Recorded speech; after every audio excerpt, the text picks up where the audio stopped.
Kikao cha kwanza baada ya mapumziko mwishoni mwa wiki kiliendeleza tena mjadala kuhusu serikali ya ugatuzi, kipengee ambacho kwa mara nyingine tena kilipokelewa kwa malumbano makali baina ya vyama vyote viwili, huku tofauti kuu ikizingira maeneo bunge 80 yaliyopendekezwa.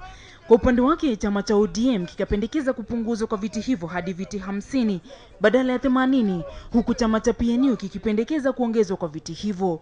Kulingana na uzito wa swala hili, mwenyekiti wa kamati hii Abdikadir Muhammad akapendekeza kuwekwa pembeni kwa kipengee hiki hadi baadaye ambapo kitajadiliwa tena.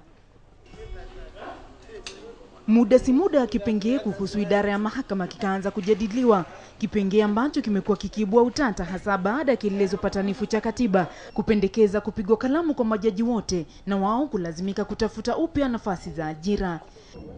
Kwenye mkao wa leo marekebisho yakafanywa kipengee kuhusu mahakama, huku akipendekeza kuwa uteuzi wa majaji uwe wenye uwazi na usio na mapendeleo.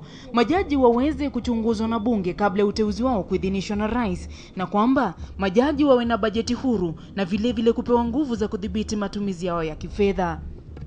Fauka ya hayo, kamati ya katiba imependekeza kuondolewa kwa mahakama za kikatiba na badala yake kuwepo mahakama kuu. Kuhusiana na mahakama za kadhi, wamesema kuwa swala hili ni swala nyeti na hivyo kupendekeza kuitwa kwa wasomi wa dini ya Kikristo na wa Kiislamu ili kusaidia katika kuafikia mwafaka kuhusiana na swala hili.